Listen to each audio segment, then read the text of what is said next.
La paz reinaba en buena parte de Europa, pero Francia era el escenario de preocupantes preparativos militares. Se estaban alistando miles de soldados y agrupando diferentes cuerpos del ejército. Pero el emperador Napoleón I decía alto y claro que no quería otra guerra. En 1811, Napoleón controlaba Europa desde el Mediterráneo hasta el río Niemen. Contaba con el apoyo de Rusia para luchar contra los ingleses. Desde su victoria sobre el zar Alejandro en Friedland en 1807 y la firma del Tratado de Tilsit, Francia y Rusia eran oficialmente aliados. Pero Alejandro no apoyaba la estrategia expansionista de Napoleón y, sin tener en cuenta sus tratados, permitió el acceso de barcos mercantes ingleses a sus puertos. Para Napoleón, ese comportamiento convirtió a Rusia en enemiga de Francia. Armand de Caulaincourt fue embajador francés en San Petersburgo durante 4 años y comprendía la postura de Rusia. He oído que le echan de menos en San Petersburgo y que incluso han organizado un banquete en su honor. ¿Se ha convertido en un ruso, Caulaincourt? Sabe que llevo 2 años pidiendo el traslado a París. 2 años, sí. Espero que haya aprovechado el tiempo para conocer a su amigo Alejandro. Dígame, ¿por qué ha rechazado cerrar sus puertos a los ingleses? No es exactamente una declaración. Cuando firmamos el Tratado de Tilsit hace 4 años, me dijo... Odio a los ingleses tanto como a usted. Y yo contesté, en ese caso firmemos la paz. Pero no ha cumplido su palabra. Fue usted quien invadió Alemania. Apoya a los polacos y está reuniendo tropas en las fronteras en tiempos de paz. Caulaincourt era el ayudante de campo de Napoleón. Sabía cómo ganarse su confianza, pero a pesar de la gran admiración que sentía por él, no se dejaba cegar. Veía perfectamente sus planes y temía por Francia. Nada justifica la campaña que está llevando tan lejos de París. Ha muerto demasiada gente en batalla. Ah, Caulaincourt, no entiendes de negocios. Rusia es enorme y tiene un clima riguroso. Las tropas se agotarán y tendrán que retirarse. Ellos no lucharán. Esperarán al invierno. ¿Ya no confía en mí? No se preocupe, Caulaincourt. Verá cómo la guerra contra Rusia tiene sentido. Por fin pronunció la palabra guerra. Durante los meses siguientes, Napoleón siguió reuniendo tropas desde todos los rincones de Europa y enviándolas hacia la frontera del Imperio ruso. El zar Alejandro sabía que el enfrentamiento era inevitable. Dudaba entre 2 estrategias. Debía salir al encuentro con los franceses o atraerlos hacia Moscú. Para frustrar el trabajo de los espías, ocultaba sus planes a buena parte de su Estado Mayor y al pueblo ruso. Napoleón siguió ignorando las llamadas a la cautela. Como dijo Caulaincourt, ha tomado la irresistible senda hacia su destino.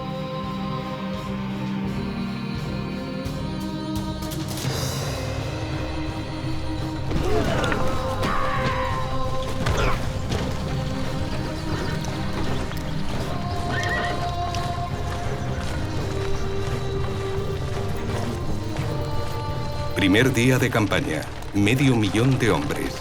En las filas se habla francés, pero también italiano, alemán, polaco, portugués y español. Es un ejército formado por 20 naciones.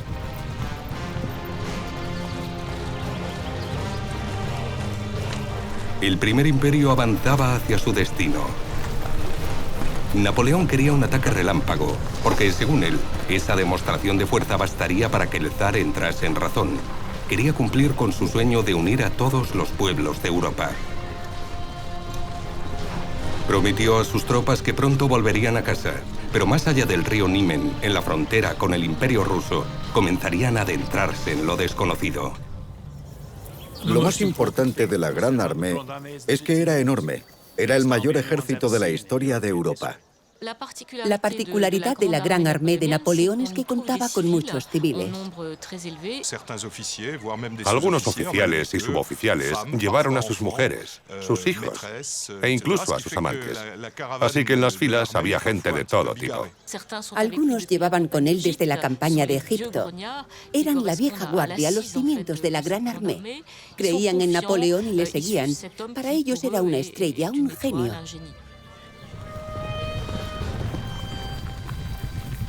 Napoleón disfrutaba del inicio de su campaña.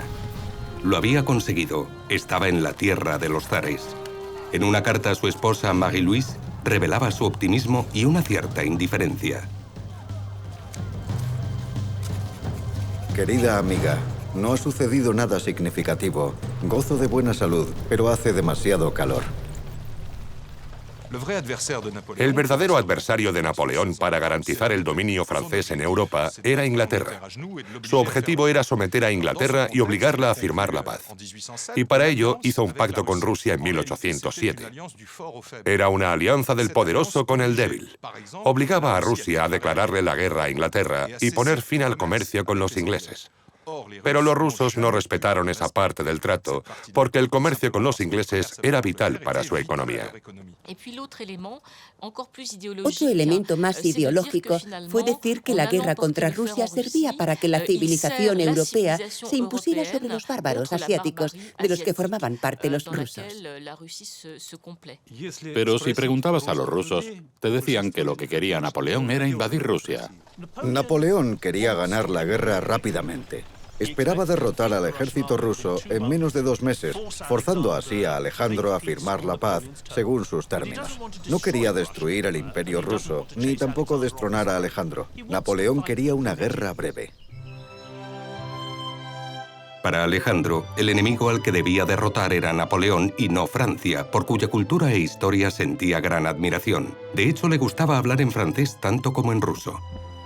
Señor, la Grande Armée ha cruzado el río Niemen esta mañana. ¿Sin haber declarado la guerra? Es imposible. El nuevo embajador francés envió una nota hace 2 días diciendo que su misión aquí había terminado. ¿Hace 2 días? ¿Por qué no se me había informado de ello? No lo creímos necesario. Ahí está su declaración de guerra. Estamos listos para luchar, señor. No comparto su opinión, general. ¿Cómo?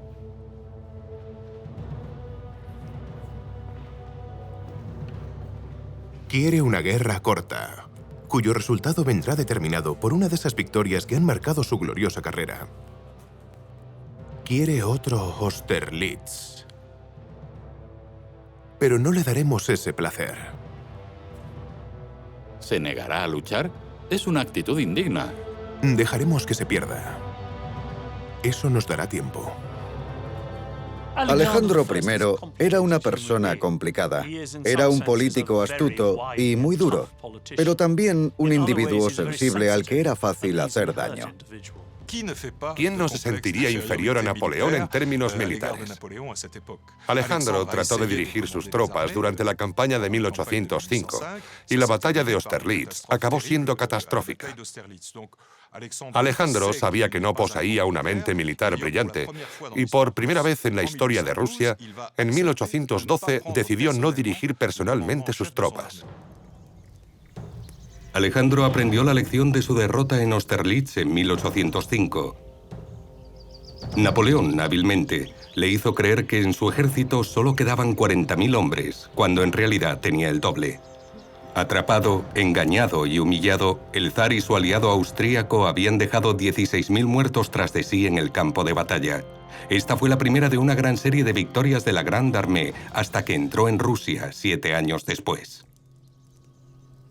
Para presionar a Rusia, los espías franceses distribuyeron carteles en los pueblos, con el fin de alimentar la preocupación de los lugareños. Император Наполеон, не враг вам, примыкайте нему и Будет вам свобода и жизнь лучшая. 30 millones de campesinos vivían en condiciones de esclavitud. La más mínima resistencia a la nobleza era severamente castigada. Debían estar soñando con su libertad.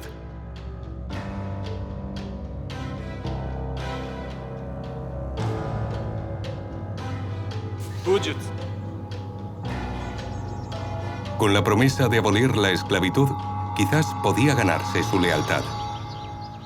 Pero a pesar de su sufrimiento, sentían apego por su tierra. Ese era su mundo. ¿Qué sabían ellos de esos hombres franceses que estaban por llegar? En la etapa inicial de la campaña, ni Napoleón ni Alejandro podían predecir cuál sería la reacción de los campesinos y hasta qué punto podían confiar en ellos. Rusia era un gran interrogante. En 300 años nadie había invadido Rusia y el pueblo ruso comparaba la invasión de Napoleón con la de los mongoles y los tártaros que se produjo varios siglos atrás.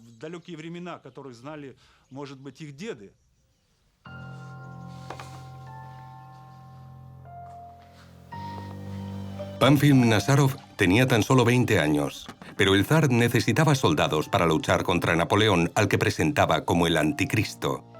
En el pueblo eligieron a Pánfil, ya que era joven y estaba soltero.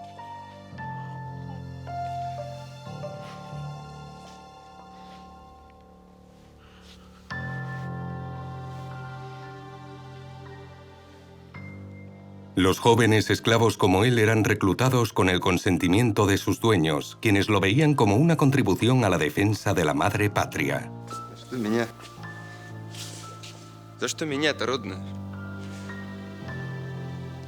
Да пребудет с тобой Господь Бог, Памфил. Я буду молиться за тебя каждый день. Tras estar enrolados durante 25 años, se consideraban hombres libres si lograban sobrevivir.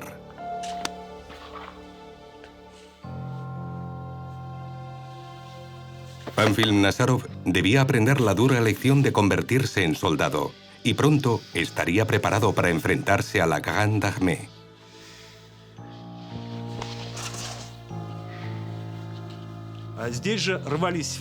Cuando se alistaban en el ejército, los esclavos estaban casi seguros de que no volverían a ver a su familia nunca más. La vida de los soldados era muy dura.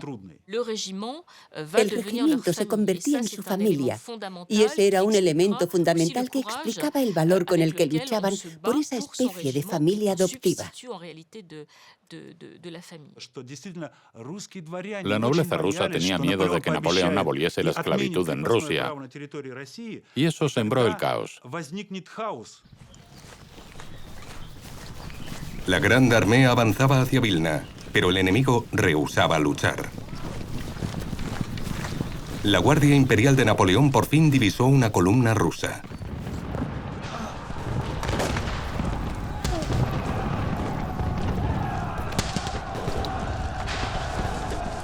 Era su primer enfrentamiento y su primera batalla cara a cara. Ambos bandos preferían morir antes que ceder ni un centímetro de terreno. Fue un cruel anticipo de las batallas que estaban por llegar.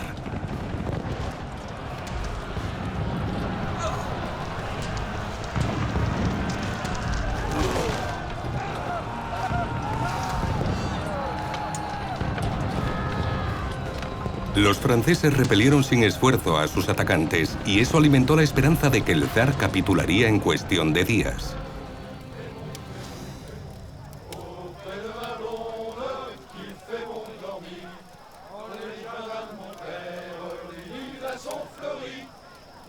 El sargento Adrien François Bourgogne, granadero de la Guardia Imperial, había participado en todas las campañas de Napoleón previas a 1812. Para él, esta larga marcha era una más. ¿Sargento? ¿Dival? ¡Dival! Amigo mío. ¿Estás bien? ¿Te han herido? Es un rasguño. He venido a compartir algo contigo. El contenido de una carreta de un general ruso. La ha guardado Florencia, nuestra cocinera. Lleva con nosotros desde España y la he estado cuidando. Pero mis intenciones son honestas, no hagas caso a los rumores. Tienes que comer para combatir a los rusos. Si no, se lo diré al emperador. Por pura casualidad, Bourgogne coincidió en su mismo regimiento con 12 soldados de Condé-sur-Lescaut, su pueblo natal, situado a 2000 kilómetros de allí. ¿Y a él? ¿Qué le pasó? No soportaba la artillería. Tras el primer cañonazo, abandonó su puesto y regresó una vez terminada la batalla.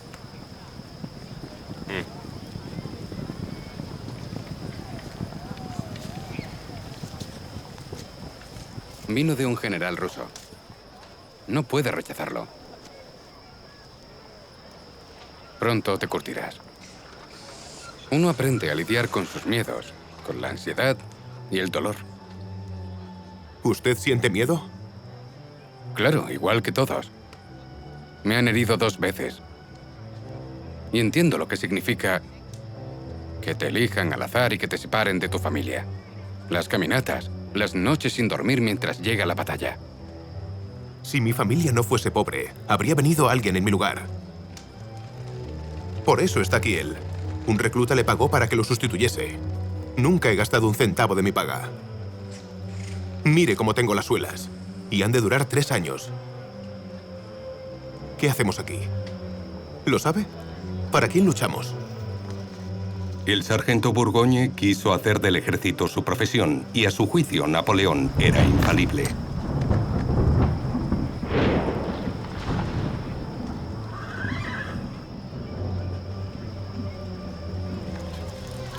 Vamos, soldado. No podía imaginar que muy pronto 11 de los camaradas con los que se había reencontrado iban a perder la vida. La Grande Armée se preparaba para entrar en Vilna, la capital de Lituania. Antiguamente formaba parte de Polonia antes de ser anexionada por Rusia, pero el zar acababa de abandonar la ciudad. Era una gran noticia para los habitantes de Vilna y los 30.000 soldados polacos que luchaban en la Grande Armée. Cuando los franceses entraron en Vilna, el pueblo polaco y los nobles en particular los recibieron como si fuesen sus liberadores. Creían que Napoleón les daría la libertad y, mejor aún, que aseguraría el renacimiento del Estado polaco. Alejandro estaba aquí hace unas horas. ¿Por qué iba a entregarme la ciudad sin luchar? Está haciendo todo lo posible para alargar la campaña y evitar una gran batalla. El tiempo juega a su favor. Cobarde. Se ha deshonrado ante los valientes polacos. Señor, el general Balashov, embajador de Su Majestad Imperial. Desde Pedro el Grande, ningún enemigo ha invadido sus tierras, general Balashov. Pero me permite conquistar toda una provincia sin ni siquiera luchar. ¿No le da vergüenza, general? Le aseguro, señor, que los rusos lucharán. El emperador, mi señor, insiste en que retire sus tropas. Alejandro es un novato en asuntos militares. ¿Por qué ha decidido tomar el mando supremo? Tal vez para sorprenderle. Se verá obligado a pedirme la paz antes de 2 meses. Nos quedaremos aquí unos días para reabastecer las reservas de comida, abrir hospitales para atender a heridos y reestructurar la administración de Lituania, Berthier. Con los recursos de las élites locales formaremos un gobierno provisional y proclamaremos su autonomía. Nadie se lo creerá, señor. El gobierno estará bajo nuestro control. Caulaincourt, no le he pedido su opinión. ¿Prefiere declararse a favor de la independencia de Lituania a decir alto y claro que Polonia existe? No podemos poner en peligro nuestra alianza con Austria. Los polacos tendrán que esperar. Con esas condiciones no conseguirá apelar a su patriotismo. Una parte de Polonia aún pertenecía a Austria y Napoleón necesitaba a sus aliados austríacos para asegurarse la victoria contra los rusos. Los rusos no se fueron espontáneamente cuando llegaron los franceses. Fue una estrategia que pensaron los altos mandos un año antes de que entraran en Rusia. La retirada del ejército ruso debía ir acompañada de todos los medios posibles para frenar el avance de las tropas de Napoleón. Y esos medios incluían la llamada política de tierra quemada, que consistía en destruir todas las reservas de comida, todo el forraje para los animales y todo el ganado.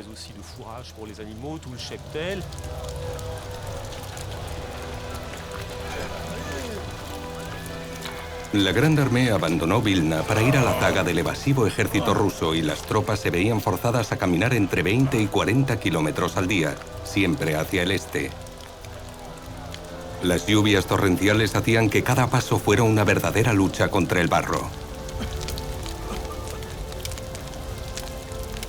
Los rusos habían quemado los molinos y los graneros, así que no había comida para la caballería. Arrancaban la paja podrida de las cabañas, pero los caballos morían al comérsela. Sin comida y con la amenaza de la disentería, pronto comenzó a haber ladrones y desertores.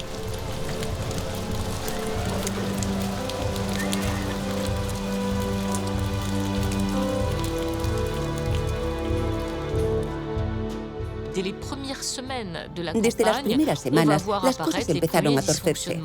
Yo no utilizaría el término hambruna porque me parece excesivo, pero comenzaron a tener problemas con el suministro de alimentos.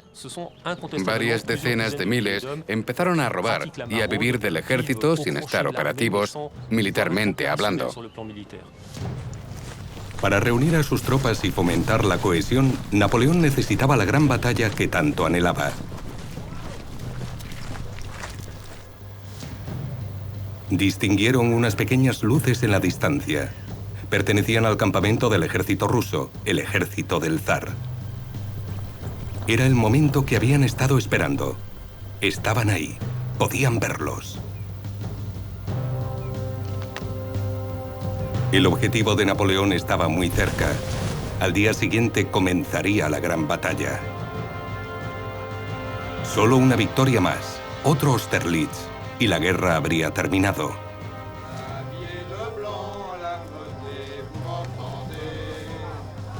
El sargento Bourgogne y sus hombres se preparaban para el enfrentamiento. Limpiaban sus armas y revisaban sus fusiles.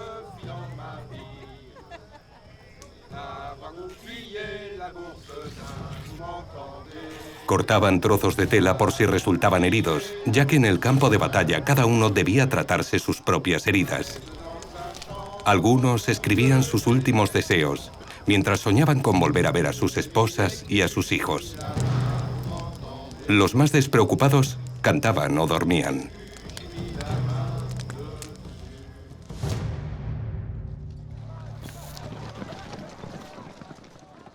En esta campaña, los hombres, los caballos y el equipo que había perdido Napoleón equivalían a las pérdidas de dos grandes batallas.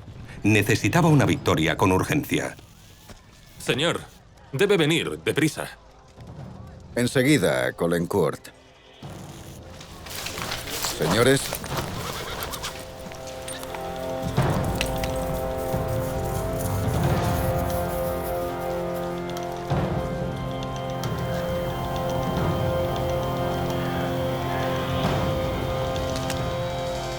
Napoleón se dio cuenta de que le habían engañado. No habría ninguna batalla. Los rusos habían desaparecido sin dejar rastro. El ejército avanzaba incesante en dirección a Smolensk. El verano ruso es muy cálido y el agua potable comenzaba a escasear.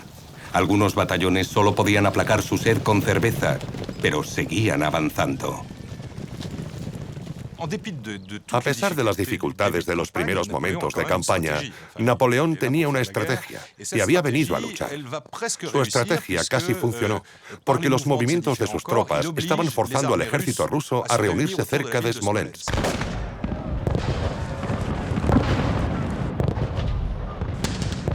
La artillería comenzó los bombardeos a las 6 de la madrugada. Napoleón esperaba enfrentarse a todo el ejército del zar, pero apenas había 20.000 hombres. Tenían la orden de defender Smolensk a toda costa. Pero tras las murallas la ciudad ya estaba ardiendo. Los hombres, mujeres y niños que no habían podido escapar estaban muriendo, quemados vivos o asfixiados por el humo.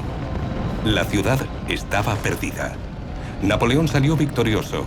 Había tomado Smolensk. Pero con este bloqueo, los defensores de la ciudad permitieron que la mayor parte del ejército ruso escapara en dirección a Moscú. Algunos compararon la tragedia de Smolensk con la de Pompeya. Es como la erupción del Vesubio. Un verdadero espectáculo, ¿no le parece? Es horrible, señor. ¡Ja! Recuerde esto. El cadáver de un enemigo siempre huele bien. Es un proverbio romano. Señor, ¿puedo retirarme?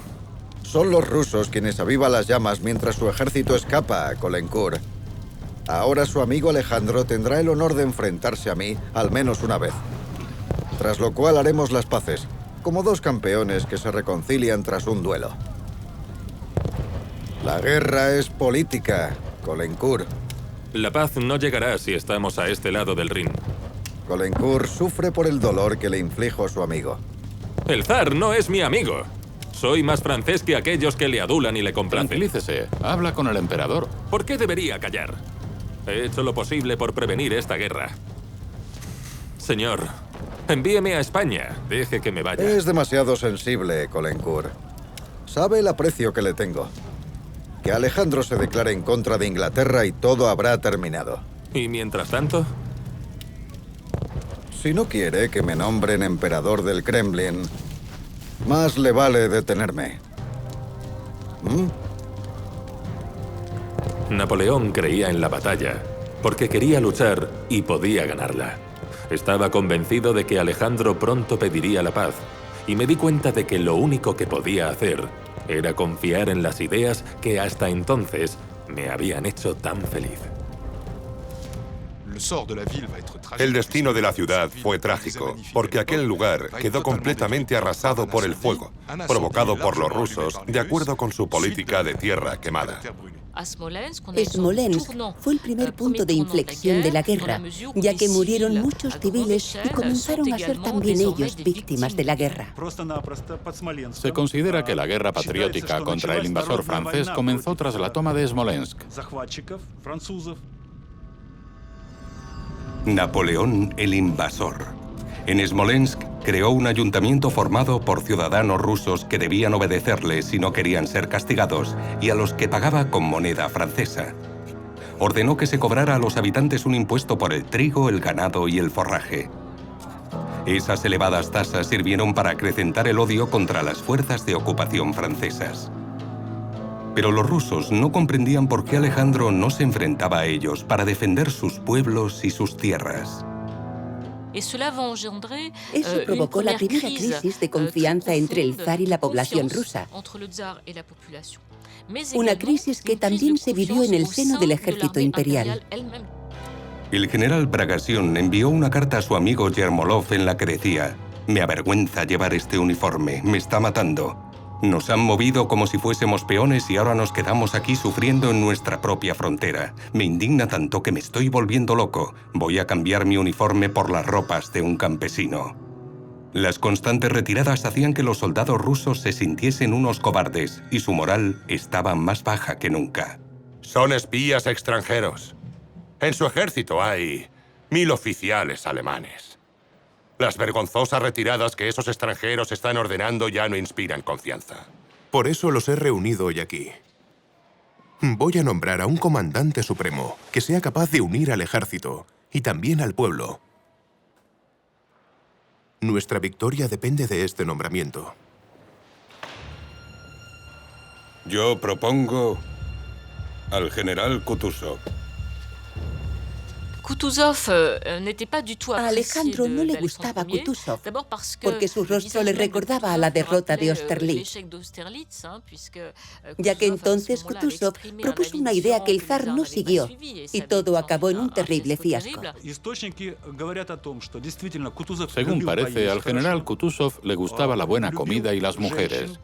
Varios generales lo denunciaron ante Alejandro I, alegando que, tanto en su casa como en el campo de batalla, Kutuzov tenía chicas vestidas de cosacas que se encargaban de calentarle la cama.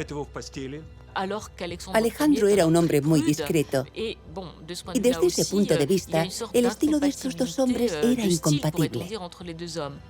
Para liderar una guerra de liberación, necesitamos un patriota. Tiene que ser un ruso. En ese caso, ¿qué opinan del general Tormasov? Kutuzov, señor. Es el más veterano. Nuestros mejores generales, incluidos Bagration y Bennigsen, accederán a estar bajo su mando. Fue derrotado en Austerlitz. Eso no empaña su popularidad. Ha sido nombrado por unanimidad jefe de las milicias en San Petersburgo y Moscú. Su popularidad y sus hazañas en la batalla hablan por él, y su valentía le precede.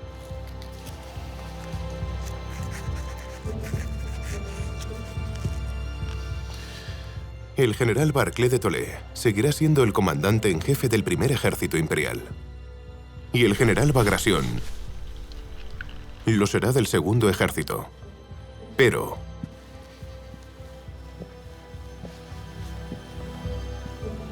Kutuzov será el nuevo comandante supremo.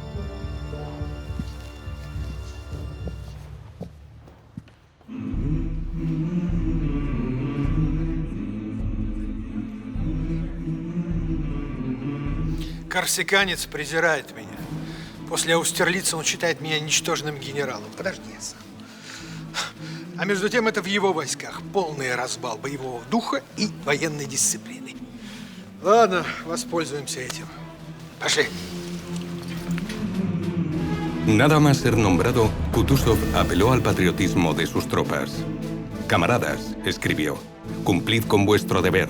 Pensad en el sacrificio de las ciudades que han sido pasto de las llamas y en vuestros hijos, pidiéndoos que los protejáis. Pensad en vuestro emperador Alejandro, vuestro líder, que os considera la encarnación de su poder.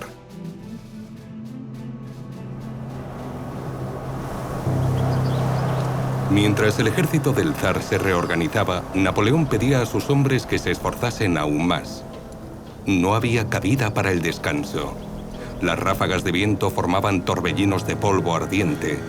La velocidad a la que se movían les hizo perder muchos caballos, y mientras el tifus se propagaba en las filas, la propaganda rusa atacaba a los más vulnerables. Soldados franceses, os obligan a marchar contra nosotros. Dicen que lucháis por la paz, pero no creáis en esas pérfidas palabras. Estáis luchando por un líder que no busca la paz y para el que la sangre de los jóvenes soldados no tiene valor. Volved a casa, aún estáis a tiempo. El acoso y las llamadas a la deserción pretendían debilitar a la Grande Armée para poder atacarla mejor. En 2 meses el ejército se redujo drásticamente. Además de los enfermos, los caídos, los heridos y los desertores, algunas unidades tuvieron que quedarse atrás para defender Vilna y Smolensk. Pero nada detenía su avance. La caballería y la infantería seguían caminando día y noche con la esperanza de alcanzar al enemigo invisible. Cada día que pasaba la guerra le parecía más absurda a Caulaincourt, que dijo: «Estamos destruyéndonos los unos a los otros sin más objetivo que el de ganar terreno». Pero gracias a eso Moscú estaba a tan solo 3 días de distancia. La opinión pública había puesto a Kutuzov contra las cuerdas y en Borodino, a 120 kilómetros de la ciudad sagrada, trató de detener a Napoleón.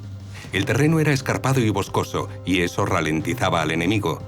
Kutuzov colocó su línea defensiva en la orilla sur del río Kolosha, bloqueando el camino hacia Moscú. Mandó construir 4 reductos. El primero y más grande fue el de Rayevsky. Luego 2 reductos más modestos, los de Bagration, y el último fue el reducto de Chevardino, el más adelantado. Se trataba de fortificaciones de tierra en forma de montículo donde se instalaban una serie de cañones. Los soldados se colocaban en las trincheras y lo defendían desde abajo, y detrás se encontraba una enorme concentración de tropas rusas. Kutuzov ha colocado sus fuerzas defensivas aquí. Cree que el río y sus reductos los van a proteger. Primero tomaremos el reducto de Chevardino y el pueblo de Borodino.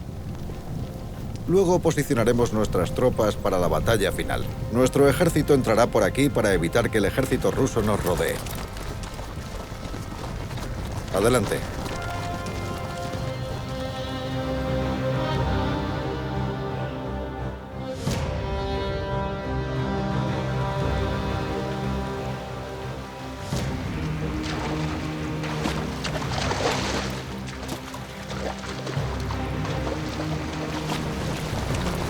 $140.000 hombres de la Grande Armée frente a 110.000 rusos. 214 batallones de infantería frente a 180. 317 escuadrones de caballería frente a 20 regimientos cosacos. 587 cañones frente a 624.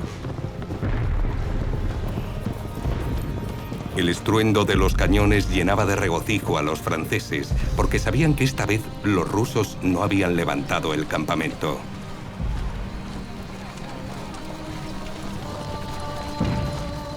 Ambos ejércitos lucharon en 2 zonas estratégicas, en el pueblo de Borodino, en la carretera que llevaba a Moscú, y en el reducto de Chevardino, una barrera crucial para la línea defensiva rusa.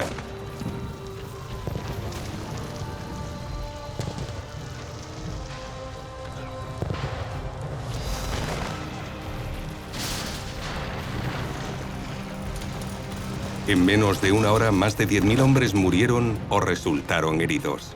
Fue el sangriento preludio de la batalla principal, un ataque que permitió a la Grande Armée enfrentarse a la resistencia rusa. Si estaban heridos, no pedían ayuda, sino que seguían adelante y parecían decididos a morir donde habían comenzado a luchar. Pero su valentía no fue suficiente, y los franceses tomaron el reducto de Shevardino.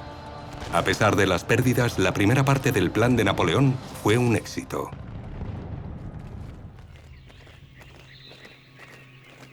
Los ejércitos se recuperaban. Los rusos reforzaron sus líneas defensivas y en particular los reductos de Rayevsky y Bagration. Y Kutuzov organizó una solemne procesión con la Virgen de Smolensk. Pánfil Nazarov, igual que sus compañeros, rezaba pidiendo protección divina con la mente puesta en su familia. Pero no podía decir aquello de que hay que estar preparado para morir por Dios, por el zar y por Rusia.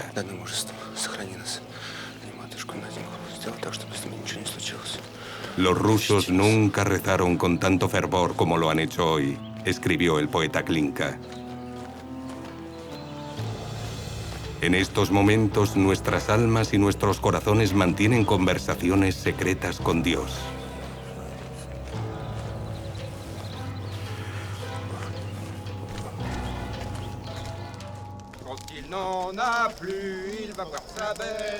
Mientras el enemigo se encomendaba a Dios, la Grande Armée, que no había perdido la fe en Napoleón, esperaba impaciente a que llegara la mañana.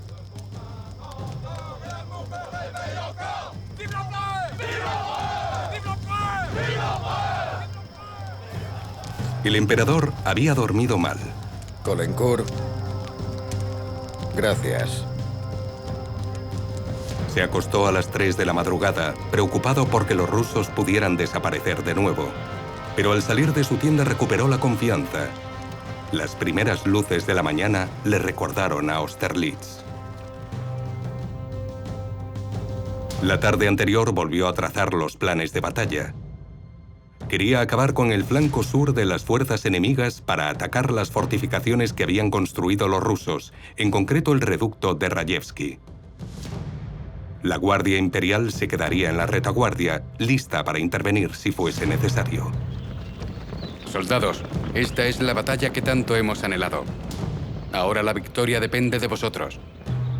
La necesitamos porque nos dará riqueza y tierras, y pronto podremos regresar a casa. Luchad como lo hicisteis en Austerlitz. Vuestro esfuerzo pasará a la historia, y la gente dirá: ese hombre estuvo en la gran batalla a las puertas de Moscú.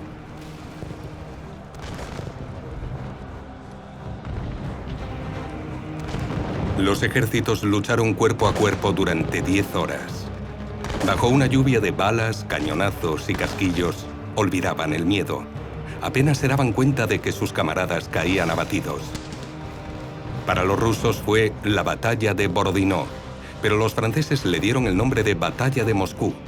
Las posiciones se tomaban, se perdían, se volvían a tomar y se perdían de nuevo. El segundo cuerpo de caballería del general Montbrun debía cargar por la derecha del reducto de Rayevsky. Montbrun quería dar con la posición adecuada para atacar y partió a caballo en una misión de reconocimiento, pero una bala de cañón le alcanzó en el pecho. Napoleón decidió sustituirle por Auguste de Caulaincourt, el hermano de Armand.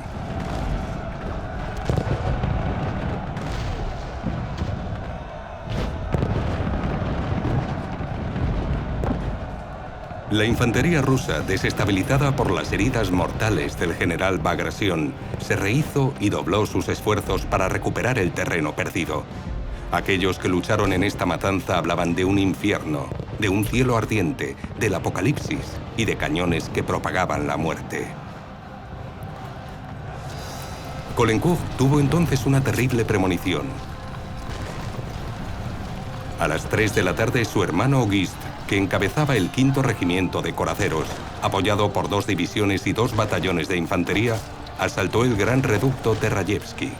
Los rusos tuvieron que batirse en retirada. Los heridos imploraban que los liberasen de sus terribles sufrimientos.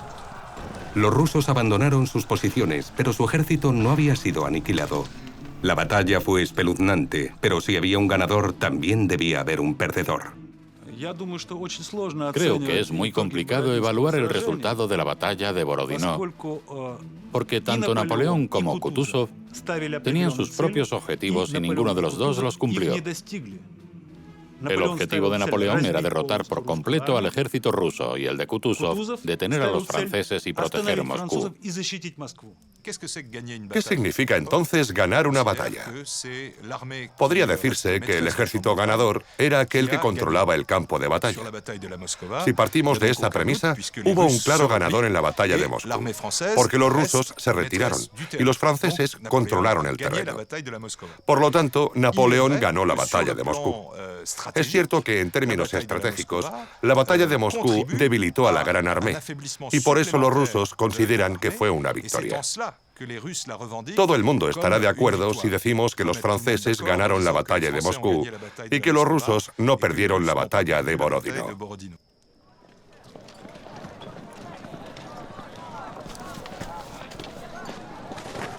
Para Napoleón fue una victoria decepcionante y muy costosa en cuanto a pérdidas humanas.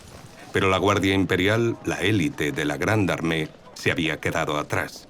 El sargento Burgoyne vio la batalla desde la distancia, a diferencia de muchos de sus compatriotas que tuvieron que luchar en primera línea.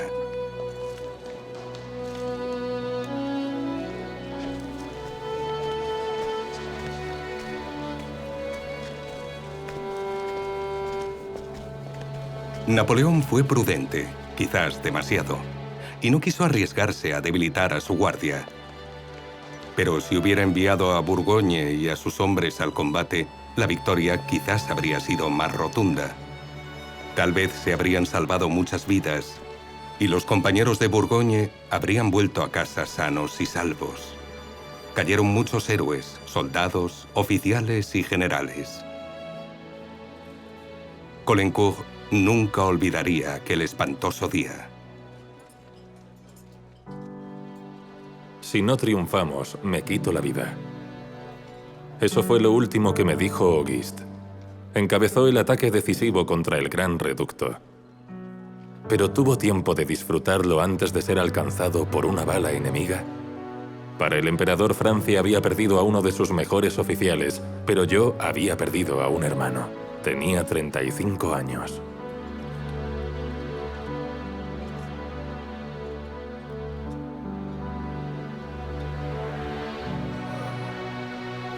¡Ayudadme!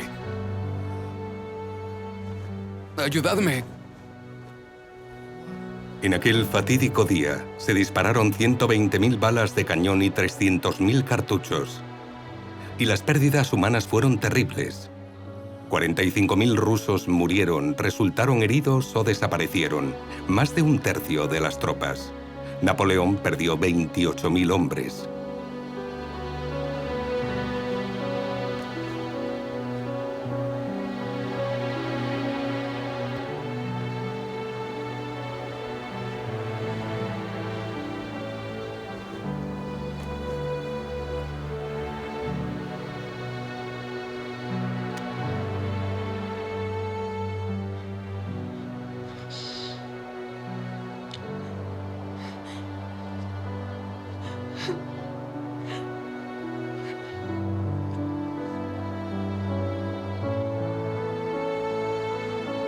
Aquella matanza llevó a los servicios médicos al límite.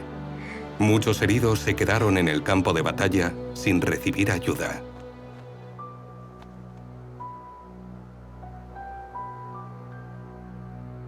En la Grande Armée había un médico y un farmacéutico por cada 600 soldados. 45.000 cirujanos se ocupaban de las víctimas de ambos bandos y tardaban menos de 4 minutos en amputar una pierna. 10.000 heridos fueron abandonados en las aldeas cercanas donde la gran mayoría murió. Napoleón preparaba los enfrentamientos de los días siguientes, pero Kutuzov tenía otros planes. ¿Por qué Kutuzov no siguió luchando al día siguiente como había prometido? Al terminar la batalla, dio la orden de atacar a las tropas de Napoleón a la mañana siguiente, pero esa misma noche dio la orden contraria, la de retirarse. Lo más seguro es que entre las dos órdenes recibiese información sobre las enormes pérdidas que había sufrido el ejército ruso.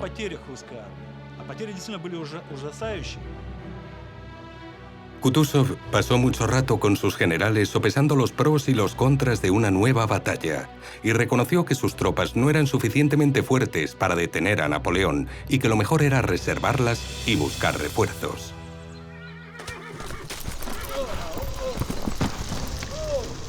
$420.000 soldados habían cruzado el río Niemen hacía 3 meses y ahora solo quedaba la mitad de ellos. Procedían de Francia, España e Italia. Habían recorrido más de 4.000 kilómetros cruzando los Alpes o los Pirineos, atravesando Alemania, Polonia y Rusia occidental. Creían que por fin iban a tener el descanso que tanto anhelaban. Pero Napoleón seguía convencido de que la llegada de la Grande Armée a las puertas de Moscú iba a ser el golpe de gracia que forzaría a Alejandro a negociar.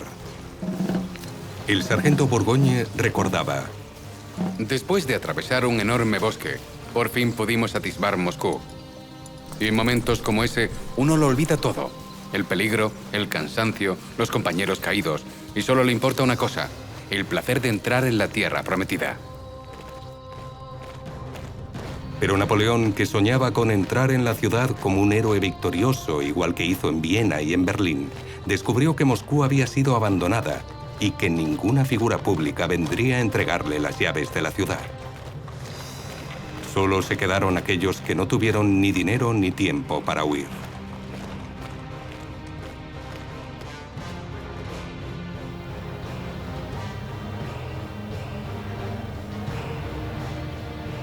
Napoleón se trasladó al Kremlin junto a su guardia y su servicio, y sus generales ocuparon las lujosas casas de la nobleza moscovita.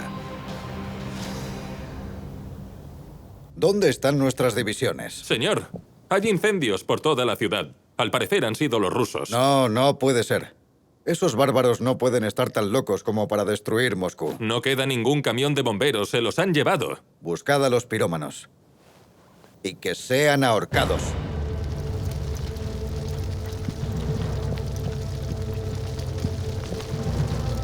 Al principio creyeron que los incendios eran fortuitos, provocados por soldados borrachos que estaban celebrando su primera noche en Moscú.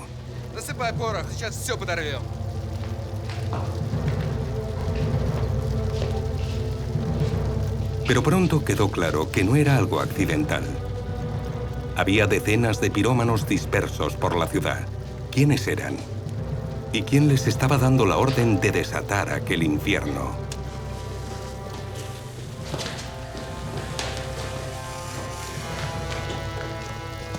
¡Alto ahí! ¡Apresadlos!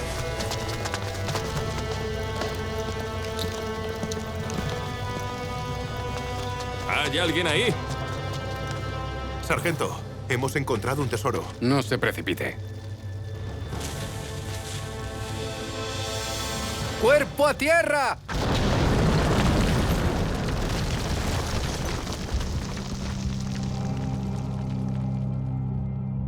Kutuzov decidió abandonar Moscú para evitar un nuevo enfrentamiento y poder reorganizar sus tropas. Entonces el gobernador general de la ciudad, el conde Rostropchin, mandó quemar almacenes, depósitos y palacios. No podía quedar nada en pie para las fuerzas enemigas.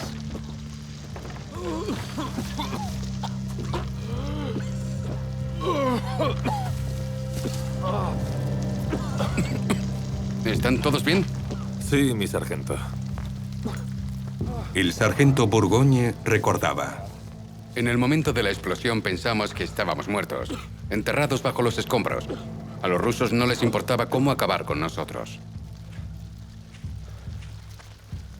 ¿Está herido, sargento?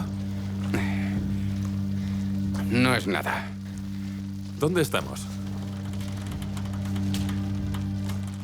Deberíamos dormir aquí. Hueles mal y eres demasiado feo para dormir en un palacio.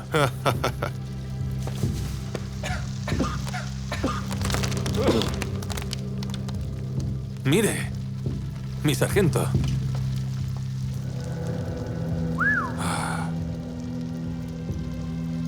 ¿Qué hacemos con esto? Nos lo llevamos. ¡Cuidado!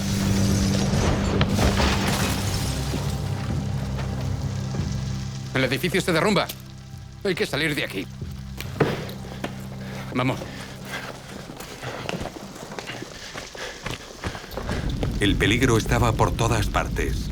La Grande Armée de Napoleón había caído en una trampa de fuego. Rodeados por las llamas, seguían soñando con la victoria.